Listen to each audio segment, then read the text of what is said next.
Chapter 3 The Squire's Daughter. It soon became a recognized thing in Florence's own home and in all the neighborhood that she was one of the Sisters of Mercy. Nothing was too small, no creature too humble to awaken her sympathy and tenderness.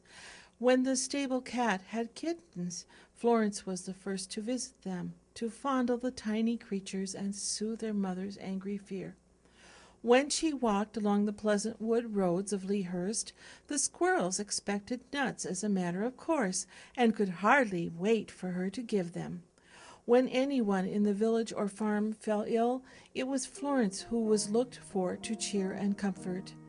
Mrs. Nightingale was a most kind and charitable lady, and delighted in sending delicacies to the sick. It was Florence's happy privilege to carry them, and whether she walked or rode, there was apt to be a basket on her arm or fastened to her saddle-bow. If you think hard, you can see, at least I can, just how it would be. Old Goody Brown's rheumatism, let us say, was very bad one morning. You children who read this know little about rheumatism. Very likely you think it rather a funny word, and that it is just a thing that old people have, and that they make a good deal of fuss about it. If it were a toothache, now you say, or colic. But the truth is, no pain is in any way pleasant. If a red-hot sword were run into your back, would you not like it? Well, sometimes rheumatism is like that. So old Goody Brown was suffering, and very cross, just as we might be, and nothing suited her. Poor old soul! Her tea was too hot, and her porridge too cold, and her pillow set askew, and, dear, dear, dear, she wished she was dead. So she did. Martha, her good, patient daughter, was at her wits' ends. "Send to the All," said poor old Goody. "Send for Miss Florence. She'll do something for me, I know." So a barefoot boy would trudge up to the great house, and very soon a light, slight figure would come quickly along the village street and enter the cottage. A slender girl, quietly dressed with perfect neatness and taste, brown hair smoothly parted, shining like satin, gray-blue eyes full of light and thoughtfulness, regular features, an oval face, cheeks faintly tinted with rose. This was Florence Nightingale. I cannot tell you just what she had in that little basket on her arm, whether jelly or broth or chicken or oranges. There was sure to be something good besides the liniment and medicine to help the aching back and limbs. But the basket held the least of what she brought. At the very sound of her voice, the fretful lines melted away from the poor old face. I cannot tell you, I wish I could, the words she said, this little Sister of Mercy, yet I can almost hear her speak in that sweet, cordial voice whose range held no harsh note. Can see her setting the pillow straight and smooth, making the little tray dainty and pretty with the posies she had brought, coaxing the old woman to eat, making her laugh over some story of her pets and their droll ways.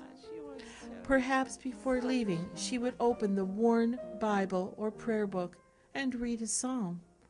Can you not see her sitting by the bedside, her pretty head bent over the book, her face full of tenderness and reverence? I am sure that when she went away there was peace and comfort in that village room, and that heartfelt blessings followed the angel child as she went on her homeward way. She had a way with her, they said, and that meant more than volumes of praise. The flowers that Florence used to carry were from her own garden, I like to think. Both at Lea Hurst and at Embley, she and her sister had each her own little garden and gardening tools. Florence was a good gardener indeed. I think she was good at everything she tried to be, just because she tried. She dug and sowed and watered, pruned and tied up, and did all the things a garden needs, and so her garden was full of flowers all summer long, giving delights to her every sick or lonely or sorrowful person for miles around. As Florence and her sister grew older, they became more and more helpful to their parents in the good works that they both loved to carry on. I have read a delightful account of the feast day of the village school children as it used to be given at Lea Hurst when Florence was a girl. The children gathered together at the schoolhouse, all in their best frocks and pinafores, and walked in procession up the street and through the fields to Lea Hurst. Each child carried a posy and a stick wreathed with flowers, and at the head of the procession marched a band of music provided by the good squire.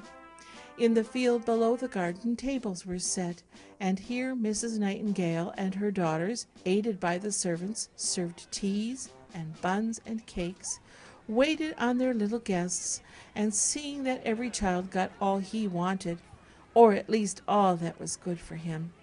Then, when all had eaten and drunk their fill, the band struck up, and the boys and girls danced on the green to their hearts' content.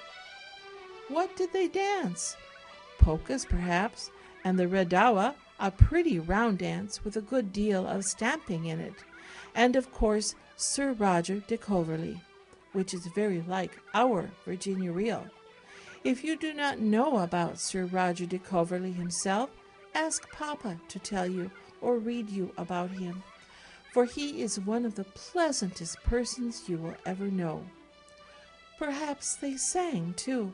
Perhaps they sang the pretty old Maypole song. Do you know it? Come, lasses and lads, take leave of your dads, and away to the Maypole, hey! For every fair has a sweetheart there, and the fiddler standing by. For Willie shall dance with Jane, and Johnny has got his Joan. To trip it, trip it, trip it, trip it, trip it up and down. To trip it, trip it, trip it, trip it, trip it up and down. You're out, says Dick, not I, says Nick. 'Twas the fiddler played it wrong. 'Tis true, says Hugh, and so says Sue, and so says everyone. The fiddler then began to play the tune again, and every girl did trip it, trip it, trip it to the men. And every girl did trip it, trip it, trip it to the men.